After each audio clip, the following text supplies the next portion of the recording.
Well, good evening and welcome to our live on this Saturday, uh, March 15th. And as you can tell, our graphics are back. So thanks for sticking with us. Thanks for connecting with us tonight. Grab up your favorite Bible version, Bible app, and we're going to dig right into our second Lenten message. This, of course, second week of the Lenten season, those 40 days which span between Ash Wednesday and Holy Saturday. As I've mentioned on various occasions, Lent is the period of time which in preparation for one's worship on Resurrection Sunday provides a person with an opportunity for spiritual reflection and renewal. This year's Lenten season is entitled Good Shepherd, My Shepherd, as you have heard me say. It's a play on words stemming from Walt Whitman's renowned poem, O Captain, My Captain. Whitman's 1865 came as a byproduct of his admiration of President Abraham Lincoln and his sadness, the sadness associated with Lincoln's assassination. In similar fashion, in recognition of Jesus's life and ministry to us as the Good Shepherd, I've invited you to dwell, as Paul advocated in Philippians, on three thoughts worthy and excellent: the condition of mankind, the compassion of God toward mankind, and the cure provided by God for mankind. Most people, they are aware of the main character of Easter. They probably know. However, do they understand why Jesus came? Why Jesus had to suffer and die? And why he serves as the propitiation, atoning sacrifice for our sins? Well, this evening, I want us to turn to John chapter 10, verse 13. And in this verse, or from this verse, we learn not only the fact that Jesus has concern for the sheep, but even more importantly, how Jesus displays his concern. Some have heard of the name D.L. Moody, and he tells the story of his conversion this way. He says, and I quote, "When I was in Boston, I used to attend a Sunday school class, and one day I recollect my teacher came around behind the counter of the shop I was at work in and put his hand upon my shoulder and talked to me about Christ and my soul. I had not felt that I had a soul till then. I said to myself, this is a very strange thing. Here is a man who never saw me till lately, and he is weeping over my sins, and I never shed a tear about them. But I understand it now and know what it is to have a passion for men's souls and weep over their sins. I don't remember what he said, but I can still feel the power of that man's hand on my shoulder at that point." The concern and tears of a godly teacher resulted in the conversion of D.L. Moody, who saw 1 million souls saved in his evangelistic campaigns. It is equally true that the concerns and tears of a good shepherd has resulted in his coming, yet even more importantly, his staying with his sheep. There's this new song, not really new, but a contemporary song by a contemporary artist by the name of Matthew West. And the title of the song is "The God Who Stays." Who's the God that stays? Who's the good shepherd that stays? It's none other than Jesus. Well, I hope you found John chapter 10, verse 13, and this verse begins with 3 words. In this particular translation, the New American Standard, these three Greek words are only translated with 2 English words, but there's 3 words. The hireling fleeth, or as it says in the New American Standard, he flees. Those words depict a person being paid for their effort, and one who had agreed to the terms of that duty and yet decided to neglect their task and depart on their terms. That hireling is described in verse 12, the preceding verse, which reads, "He who is a hired hand." It's a emphatic statement, but it speaks about a wage worker. The wage worker doesn't necessarily mean they're a good wage worker or a bad wage worker. It's simply highlighting that this person in verse 12 is a hireling. They're a wage. They're being paid for handling the sheep. And then they connect to that fact the word "and." In Greek, it's "kehi," very popular use of a word to extend the thought of a verse or a comment. And here, he who is a hired hand, and so it's connected. He's not a hired hand, and if he's not a hired hand, he is a hired hand. Excuse me, he is a hired hand, but he's not a shepherd. A shepherd isn't a hired hand. The shepherd is he can be the owner of the sheep.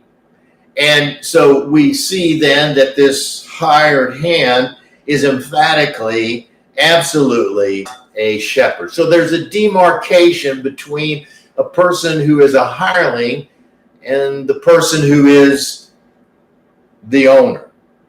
And so he says here, he who is a hired hand, demarcation, and definitely not a shepherd, who is not the owner of the sheep. So we find that he has no investment in these sheep. He has no incentive, really, to put himself in harm's way, but he has no interest in their welfare and well-being. And so he's not the owner of the sheep. And so what happens is when he sees the wolf coming. Now, this is interesting because he merely is discerning. Sometimes we know, oh, that wasn't good, or this isn't going to be good. And so we discern without actually having the facts there in front of us, not even with a visible appearance of the wolf. He senses. And so there is this concept that the wolf hasn't appeared yet, but it's certainly in all probability going to happen. And so in that probability thinking, the hireling leaves the sheep. Well, when he leaves the sheep and flees, which literally means abandons, he abandons the sheep. He avoids his responsibility. He denies any thought of what he had agreed to. And so with the prospects that danger was lurking out around him, he leaves, he flees, he abandons his post. And as a result of his absence, sure enough, the wolf comes and he arrives and he sees the flock abandoned, no shepherd. And so he comes, as it says, the wolf snatches them. He seizes them, he seizes the opportunity and scatters them. And as the sheep scatter, they become easy prey for the wolf. Well, in my senior year of college, I secured a job at a small computer firm in the little town in which this college was. Another student was also hired, and between us, we were responsible for running the programs during the evening shifts. He had the 6 p.m. to midnight. I had the midnight to 6 a.m. We were about as opposite in appearance and standards and beliefs as two people could be. And so when I arrived at this for my evening shift, and of course this company had what then hardly anybody remembers this, but an IBM 3. We called it an IBM 32, but it's an IBM 3. And as you can see, it's incredibly small. In fact, our modern day cell phones could do way more than this computer system could do. But it utilized the not so well known 96 column punch cards. And these cards had to be loaded into the hopper, which you can see kind of right here, that particular hopper. And you would take these stacks of cards, which represented the programs, and rather than storing the program on the system, because it was so small, you would just load these in.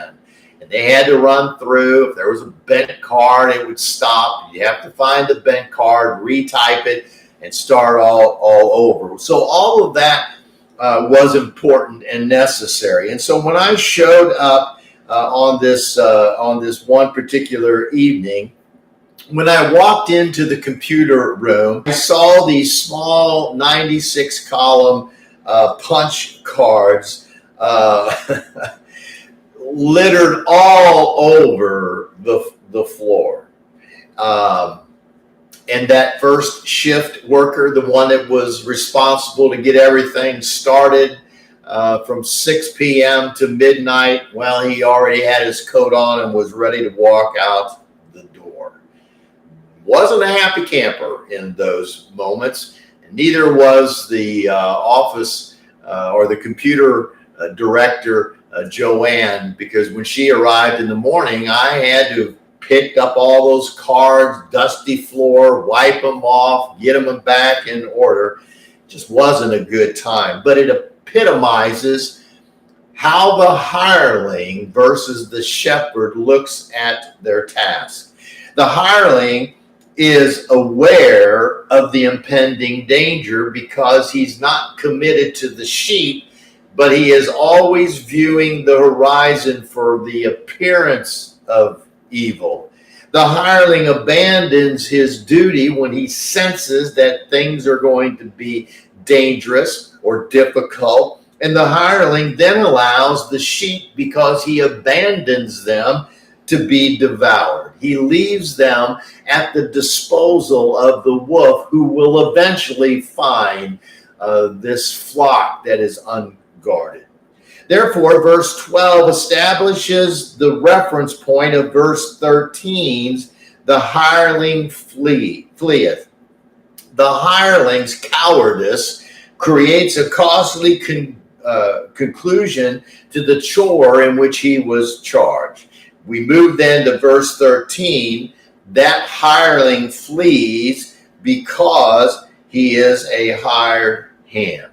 Because he is. It identifies his existence at that particular time. He is. He isn't the shepherd at this point. He isn't a consideration for the job at this point. He is the hireling.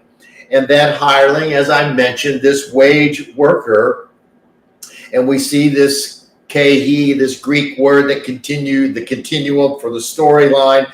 He is a hired hand, and not only is he a hired hand, the connection also is that he is not concerned.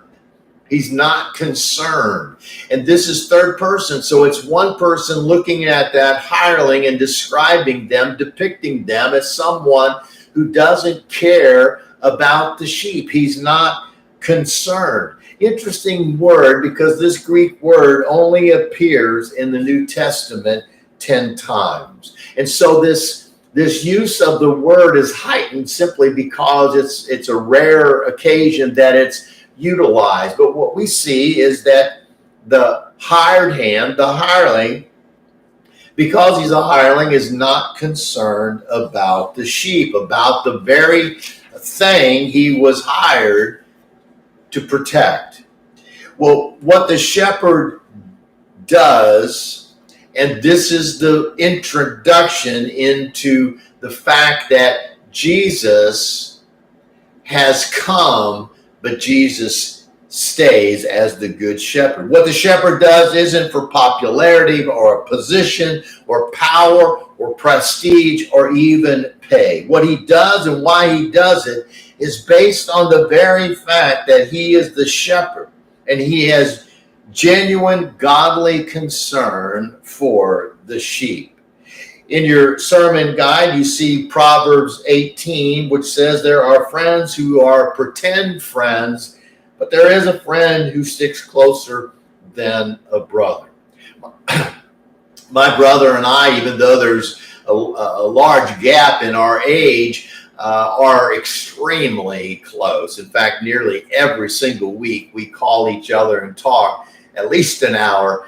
And so for this verse, for me, it takes on, wow, there's someone else that's even closer than my brother.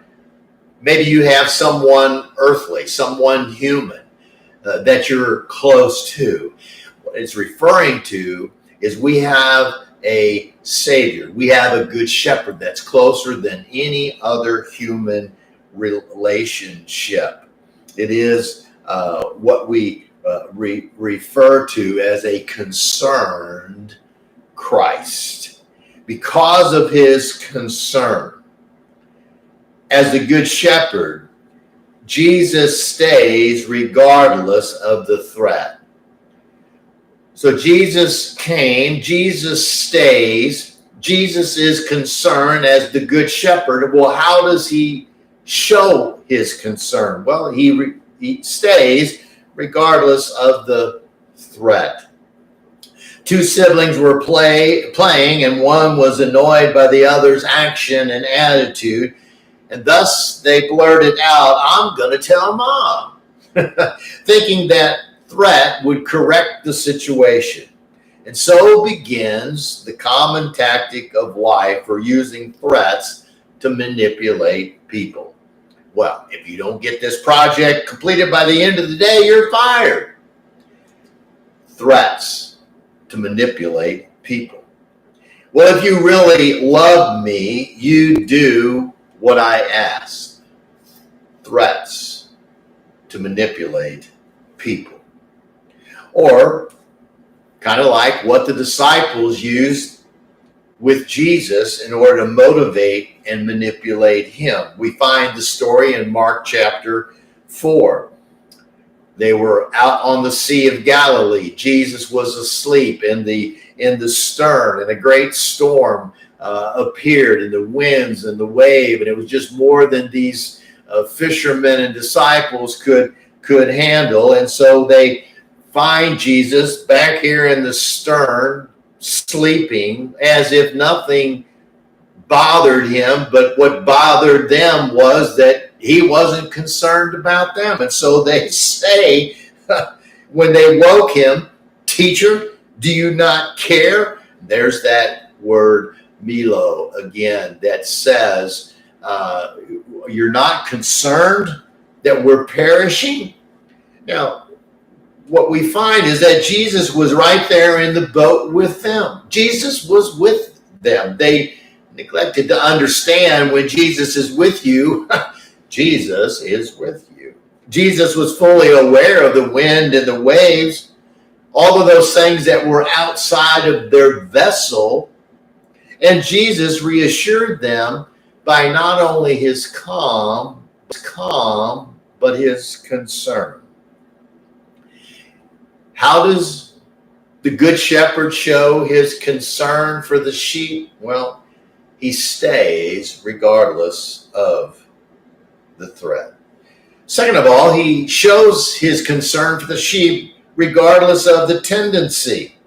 In Luke chapter 10, we find the story about Jesus coming, and Martha receives him, Martha and Mary. Martha was the eldest, and Martha was getting everything ready for Jesus' arrival. And it was all about the preparation. And she finally went to Jesus because she was having to do everything. Mary had left her to be with Jesus. And Martha comes to Jesus and says, "Doesn't it bother you that I have to do all of the work because my sister Mary is out here just sitting with you? Tell her to come help me."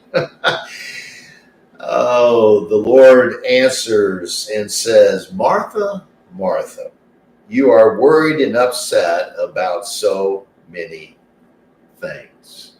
We have this tendency, or some people have this tendency to worry, to fret, to stew. And what we realize is that no matter what our personality or no matter what our tendency, the shepherd still is concerned for us. He didn't blow off Martha and say, Martha, go back into the kitchen. That's not what he did. He says to her, Martha, you're concerned about all the things that really shouldn't concern you, shouldn't bother you at all. No matter your traits, no matter your tendencies, the good shepherd stays with you.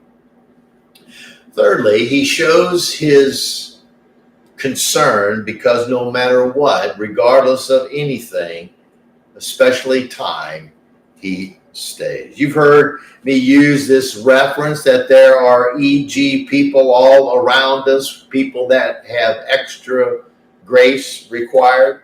They are folks who aren't necessarily demanding, but they require an abnormally amount of time and attention. Doesn't make them bad people, it just makes them EGR people. My dad had two heifers that were inadvertently bred too early.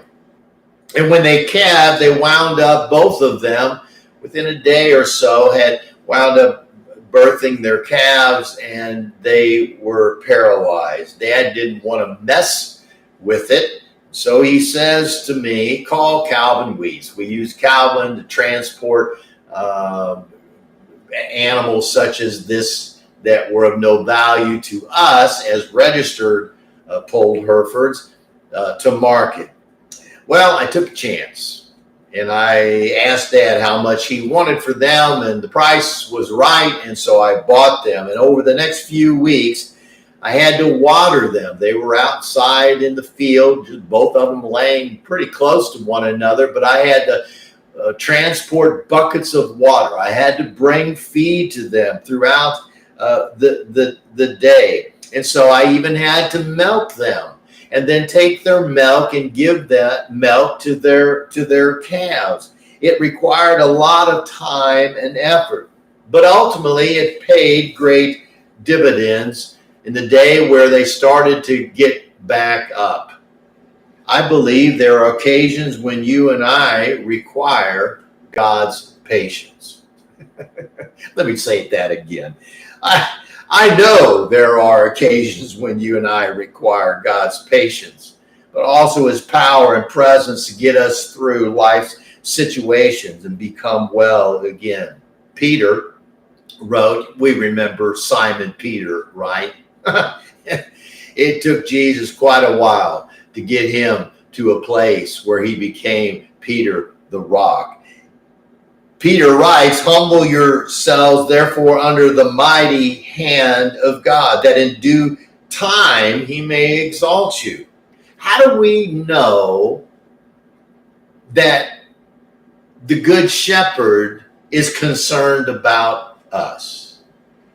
We know because he stays with us over long periods of time, just as he did with Peter.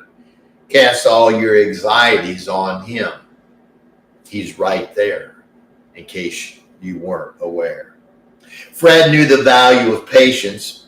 You see, his wife, Irene, was quite a talker and seldom stayed on the phone for less than a full hour. Well, one day he was surprised when he heard her hang up just after 25 minutes of talking. And so he went in to see if there was a problem. And when he expressed concern, Irene carefully explained, oh, no, everything's fine. I just dialed the wrong number. Because of his concern as the Good Shepherd, Jesus stays regardless of the treachery. Jesus was the master of not just reading people, but actually knowing their thoughts and intent. The Pharisees realized that. On one occasion they were trying to entrap him, and they brought this idea of challenging Jesus about whether he paid taxes to Caesar or not. Jesus, knowing the intent of their hearts, took the coin and said, "Whose image is on here?" They said, "Caesar's." And so Jesus, of course, you know the story, says, "Well, whatever is Caesar's, pay to Caesar." And so what we realize is that no matter the treachery, Jesus stays. The Good Shepherd stays. He's there. And though there was treachery, Jesus didn't turn his back on the Pharisees. He didn't turn his back on Judas, even though he knew that he was the betrayer. Jesus isn't going to turn his back on you, even though he knows we are people who sin and are disobedient. How do we know that the Good Shepherd is concerned about us? Because he stays regardless of the treachery. Jesus, the Good Shepherd, came from above, and Jesus, the Good Shepherd, stays regardless of the threat or our tendency, the time required, or the treachery and traps that we lay before him, all because he is concerned about your salvation and security and safety. You see, he is the Good Shepherd. He is the God who stays because he is concerned for you. This week, take a moment. Step aside from the pace of your everyday life. Take some deep breaths and realize that the Good Shepherd is concerned about every facet of your life. Yes, you'll be humbled, but yes, you'll become aware of how important that Good Shepherd is to our life. Thanks for connecting with us tonight. Have a great week. Look forward to being back with you next weekend as we continue on in this series, Good Shepherd, My Shepherd.